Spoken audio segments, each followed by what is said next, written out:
یہ جو عید قربان کی قربانی ہے، یہ حضرت ابراہیم علیہ السلام کی یادوں میں سے ایک یاد ہے جو اللہ تعالیٰ نے قیامت تک کے لیے انسانیت میں باقی رکھی ہے۔ قرآن حکیم میں اس کی تفصیلات موجود ہیں۔ سورۃ البقرہ آیت نمبر 124، اعوذ باللہ من الشیطان الرجیم، بسم اللہ الرحمن الرحیم، وَإِذِ ابْتَلَىٰ إِبْرَاهِيمَ رَبُّهُ بِكَلِمَاتٍ فَأَتَمَّهُنَّ، اور جب جب آزمایا ابراہیم کو اس کے رب نے جن جن باتوں میں، فَأَتَمَّهُنَّ، وہ تمام باتوں میں پورا اترے۔ ابراہیم علیہ السلام کی اللہ تعالیٰ ہمارا جب بھی آزمائش کی گئی، وہ آزمائش میں 100/100 نمبر لے کے کامیاب ہوئے۔ قَالَ إِنِّي جَاعِلُكَ لِلنَّاسِ إِمَامًا، یہ اسی آیت میں۔ تو ہم نے بھی پھر کہا کہ ابراہیم ہم تمہیں پوری انسانیت کا امام بنائیں گے۔ قَالَ وَمِن ذُرِّيَّتِي، تو انہوں نے عرض کیا اے اللہ میری اولاد کا کیا بنے گا؟ قَالَ لَا يَنَالُ عَهْدِ الظَّالِمِينَ، اللہ نے فرمایا تمہاری اولاد میں جو ظالم لوگ ہیں نا، ان تک میرا یہ وعدہ نہیں پہنچے گا۔ یعنی اس میں امپلائیڈ ہے کہ جو ظالم نہیں ہوں گے ان تک وعدہ پہنچے گا۔ بنی اسرائیل میں پہنچا ہے، انی فضلتکم علی العالمین، اور اس کے بعد بنو اسماعیل میں ہمارے محبوب صلی اللہ علیہ وآلہ وسلم آئے اور یہ سارا معاملہ آگے سے چلا۔ ہم یہ کہتے ہیں ہم دین ابراہیمی کے اوپر ہیں۔ نبی علیہ السلام کو جس دین کی پیروی کا حکم دیا گیا وہ دین ابراہیمی ہے۔ ملت ابیکم ابراہیم وسماکم المسلمین من قبل وفی ھذا، پیروی کرو ابراہیم علیہ السلام کی ملت کی جس نے تم سے پہلے ہی تمہارا نام مسلم رکھ دیا تھا، اور اللہ نے بھی اس قرآن کے اندر تمہارا نام مسلم رکھا ہے۔ تو ابراہیم علیہ السلام کی زندگی قربانیوں سے پر ہے۔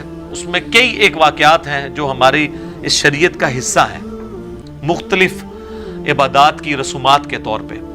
انہی میں سے ایک عبادت جو ہے وہ حج کی عبادت بھی ہے، اور اس میں اللہ تعالیٰ نے قربانی کی سنت کو قیامت تک کے لیے باقی رکھا۔ اسپیسیفکلی تو یہ حج والوں سے ریلیٹڈ ہے۔ اب جو لوگ حج کے لیے نہیں جا سکتے، صاحب استطاعت نہیں، تو ان کے لیے پوری دنیا میں سنت ابراہیمی کو جاری کر دیا گیا عید قربان کی قربانی کی صورت میں۔ تو اس کے پیچھے جو اللہ تعالیٰ نے ایک ظاہری سبب بنایا حضرت ابراہیم علیہ السلام کی قربانی کا، اس کا ذکر سورہ الصافات کی آیت نمبر 100 سے آنورڈ موجود ہے۔ پارہ نمبر 23 کے اندر ابراہیم علیہ السلام کے اس واقعے کا ذکر ہے جس کی وجہ سے یہ سنت باقی رکھی گئی، اس میں اس کا ذکر بھی آ جائے گا۔ ابراہیم علیہ السلام کے بارے میں اللہ تعالیٰ فرماتا ہے کہ جب وہ اپنی قوم کو چھوڑ کے اتنی قربانیوں کے ساتھ نکلے، ہجرت انہوں نے اختیار کی، تو انہوں نے اللہ کے حضور دعا کی، ربی حب لی من الصالحین، اے میرے رب مجھے صالحین میں سے اولاد عطا فرما۔ 87 ایئرز ایج ہو چکی ہے ابراہیم علیہ السلام کی، بے اولاد ہے، 87 سال عمر، بیوی بھی بڑھیا ہو چکی ہے، 80+ ہے۔ اب وہ اللہ سے دعا کر رہے ہیں اللہ مجھے اولاد دے۔ 87 سال کی عمر میں ان کو اولاد ملتی ہے، اور وہ بچہ جب 12 سال کا ہوتا ہے، چلنے پھرنے کے قابل ہوتا ہے ان کے ساتھ۔ ابراہیم علیہ السلام کے بڑھاپے کا سہارا، 99 ایئرز ان کی ایج ہو چکی ہے، اس وقت اللہ تعالیٰ کی طرف سے ایک حکم آ جاتا ہے انتہائی آزمائش والا۔ تو اللہ تعالیٰ ہمارا فبشرناہ بغلام حلیم، ہم نے انہیں ایک حلم والے بچے کی بشارت دی، بڑا صابر بچہ تھا۔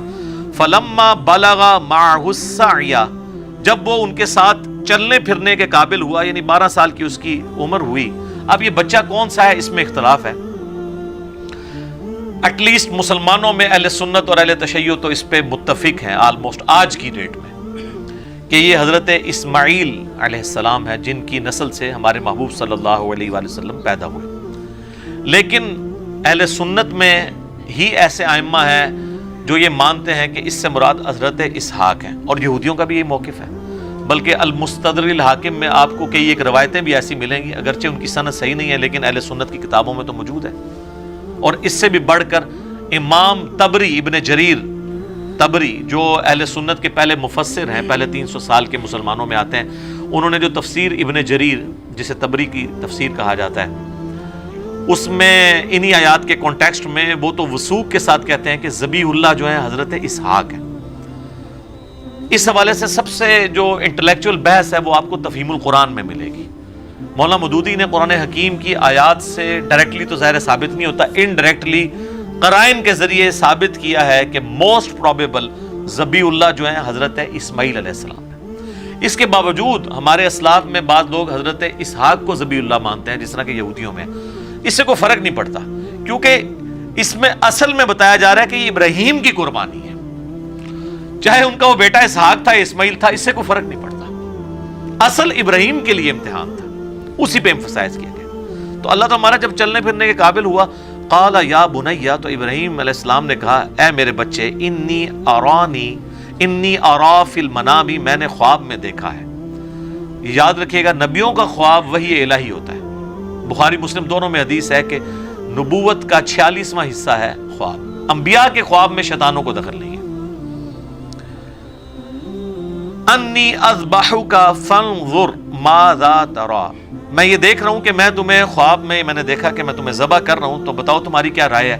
اب ظاہر ہے وہ بھی نبی کا بچہ تھا، اسے پتا تھا کہ جب نبی کو خواب دکھایا گیا تو اللہ تعالیٰ پریکٹیکلی یہ قربانی چاہ رہا ہے۔ ظاہر ہے کہ اب وہ اس ماں کی اولاد ہے کہ جس کو بیابان میں سورہ ابراہیم میں آتا ہے کہ حضرت ابراہیم علیہ السلام ایک بالکل بیابان جگہ میں مکے کے اندر چھوڑ کے چلے گئے اللہ تعالیٰ کی توکل کے اوپر۔ قال یا ابت افعل، انہوں نے کہا اے میرے ابا جان کر گزریے، ما تؤمر، جس کا اللہ نے آپ کو حکم دیا، ستجدونی انشاءاللہ من الصابرین، انشاءاللہ آپ مجھے صابروں میں پائیں گے، آپ کو جو آپ کے رب کا حکم ہے وہ کر گزرے۔ اللہ اکبر۔ فلما اسلما وتلہ للجبین، جب ان دونوں نے سر تسلیم خم کیا، اچھا اللہ تعالیٰ اب دونوں کا ذکر کر رہا ہے، یعنی حضرت ابراہیم بھی اور ان کا بچہ بھی، اسماعیل ہوں یا اسحاق کوئی بھی، دونوں نے اللہ کے حضور سر تسلیم خم کیا۔ وَتَلَّهُ لِلْجَبِينِ، اور ماتھے کے بل لٹا دیا حضرت ابراہیم نے اپنے بچے کو۔ ماتھے کے بل اس لیے لٹایا کہ کہیں غلطی سے میری نظر بھی چہرے کی طرف نہ پڑے اور شفقت پدری جو ہے وہ کہیں پہ ٹریگر نہ کر جائے، تو میں دیکھوں بھی نہ۔ وَنَادَيْنَاهُ أَن يَا إِبْرَاهِيمُ، تو اللہ تعالیٰ فرماتا ہے عین اس موقع پہ جب وہ چھری چلانے لگے، ہم نے پکارا کہ اے ابراہیم، قد صدقت الرؤیا، بے شک تو نے سچا کر دکھایا اپنا خواب۔ اِنَّا كَذَلِكَ نَجْزِي الْمُحْسِنِينَ، بے شک ہم اس طریقے سے ہی جزا دیا کرتے ہیں محسنین کو۔ یعنی حضرت ابراہیم نے تو اپنے بچے کی لائف اور اپنی وہ محبت سٹیک پہ لگا دی تھی، بس وہ آخری لمحہ تھا نا، ادھر تک اللہ تعالیٰ لے آیا ایج کے اوپر جا کے۔ ان ھذا لہو البلاء المبین، اللہ تعالیٰ فرما رہا ہے یہ بہت ہی بڑی آزمائش تھی جو ہم نے ابراہیم پہ ڈالی۔ یار جس کو اللہ کہہ رہا ہے کہ یہ بہت بڑی آزمائش تھی، وہ آزمائش کتنی بڑی ہے، اور اس میں حضرت ابراہیم کی کتنی تعریف بیان ہوئی ہے۔ اللہ اکبر۔ تو اللہ تعالیٰ فرما رہا ہے وَفَدَيْنَاهُ بِذِبْحٍ عَظِيمٍ، تو ہم نے اس سے فدیہ، اس کی جگہ ایک بہت بڑی عظیم قربانی کا بنا دیا، یعنی وہ آسمان سے اللہ کی طرف سے ایک مینڈا نازل ہوا۔ وَتَرَكْنَا عَلَيْهِ فِي الْآخِرِينَ، اور ہم نے اس سنت کو باقی رکھا آنے والوں میں۔ سلام علی ابراہیم، سلامتی ہو ابراہیم کے اوپر۔ كَذَلِكَ نَجْزِي الْمُحْسِنِينَ، اسی طریقے سے ہم اپنے نیکوکار بندوں کو بدلہ دیا کرتے ہیں۔ اِنَّهُ مِنْ عِبَادِنَا الْمُؤْمِنِينَ، بے شک وہ ہمارے عبادت گزار بندوں، خاص بندوں میں سے تھے۔ وَبَشَّرْنَاهُ بِإِسْحَاقَ نَبِيًّا مِنَ الصَّالِحِينَ، اور ہم نے بشارت دی پھر انہیں اسحاق کی جو صالحین نبیوں میں سے تھا۔ اسی کے تحت یعنی مولانا مودودی کا موقف ہے، چونکہ حضرت اسحاق کا ذکر بعد میں آ رہا ہے تو اس سے یہی لگ رہا ہے کہ حضرت اسماعیل تھے اور حضرت اسحاق ان سے چھوٹے تھے۔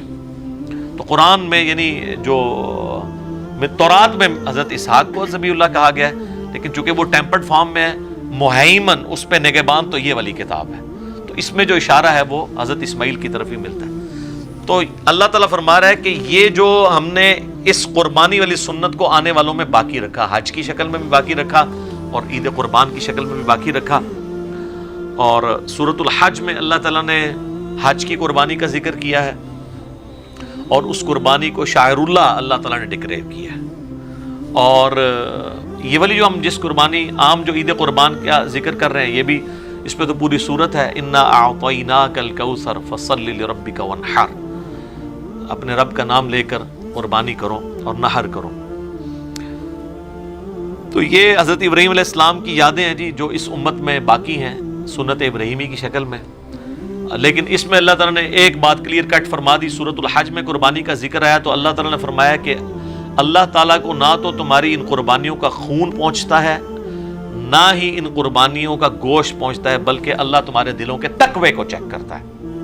اسی کو سپورٹیو و صحیح مسلم کی حدیث ہے کہ اللہ تعالیٰ تمہاری شکلوں اور مال کو نہیں دیکھتا، دلوں اور اعمال کو دیکھتا ہے کہ کس نے اللہ تعالیٰ کے لیے کمٹمنٹ شو کی ہے، اس کا اخلاص اللہ کے لیے کتنا ہے۔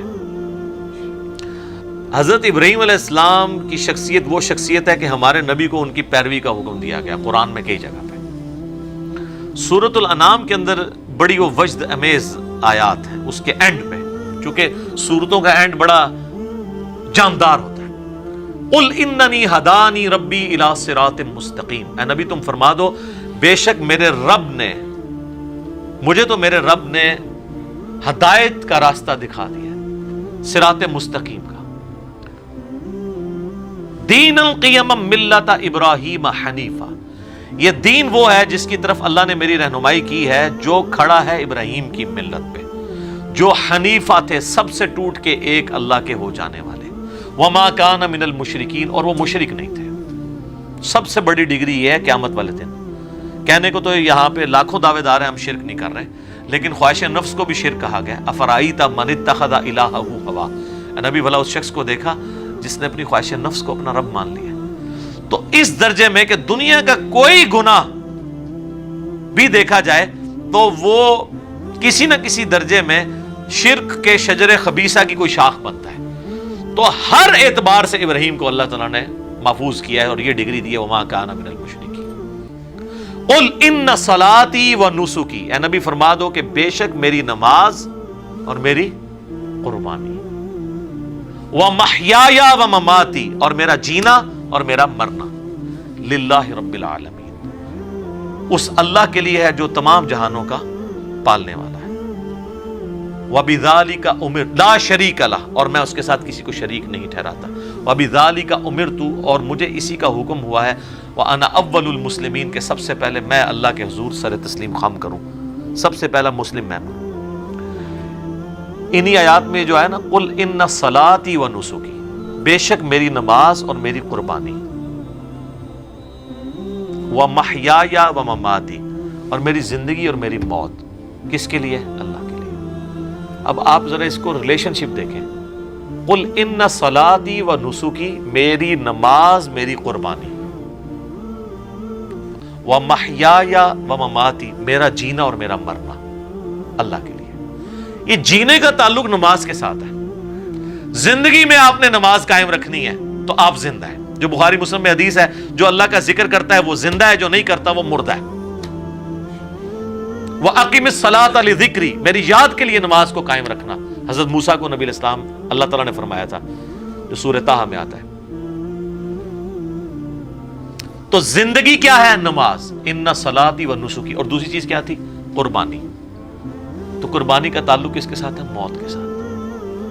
ان صلاتی و نسکی و محیای و مماتی، نماز کا تعلق حیات کے ساتھ اور قربانی کا تعلق موت کے ساتھ۔ سر یہ جو آپ جانور قربان کر رہے ہوتے ہیں نا، یہ آپ یہ کہہ رہے ہوتے ہیں کہ میں اس جانور کو قربان کر کے سنت ابراہیمی کی یاد تازہ کر رہا ہوں کہ اوریجنلی تو ہمیں اپنی اولاد کو بھی اگر قربان کرنا پڑے اللہ کے لیے تو ہم کریں گے۔ یہ جانور تو ایک سمبل کے طور پہ ہے، اور اس سے بھی بڑھ کے اگر ہمیں اپنی بھی جان دینی پڑی، کیونکہ اللہ تو ادھر اپنی جان کی بات کر رہا ہے نا، ومماتی، میری موت اللہ کے لیے، بے شک میری نماز، میری قربانی، میرا جینا، میرا مرنا اللہ کے لیے ہے جو تمام جہانوں کا پالنے والا ہے۔ تو سر قربانی کا جو فلسفہ ہے نا، یہ بڑا، یعنی حج کا ایک ایک آپ رسم کو دیکھیں نا، جو جو اس میں رسومات ہمیں سکھائی گئی ہیں، ایک ایک جو مناسک کے اندر چیزیں آتی ہیں، وہ ہر ایک کے اندر ایک پورا فلسفہ ہے۔ سب سے بڑا تو احرام ہی دیکھ لینا جی، کفن کی علامت ہے جی، آپ نے انسلے کپڑے پہنے ہوئے ہیں، کوئی غریب ہے امیر ہے، سب کا سب ایک ہی لباس کے اندر ہے، ٹھیک ہے جی۔ تو سورہ نجم میں آئے تو حضرت ابراہیم کے بارے میں، وَإِبْرَاهِيمَ الَّذِي وَفَّى، ابراہیم وہ ہے جو وفا کرنے والا ہے۔ اپنے رب کے ساتھ۔ ابراہیم اللہ کے ساتھ وفا کرنے والا، یہ وفا ان کی ہر زندگی کے لمحے میں ہمیں نظر آتی ہے۔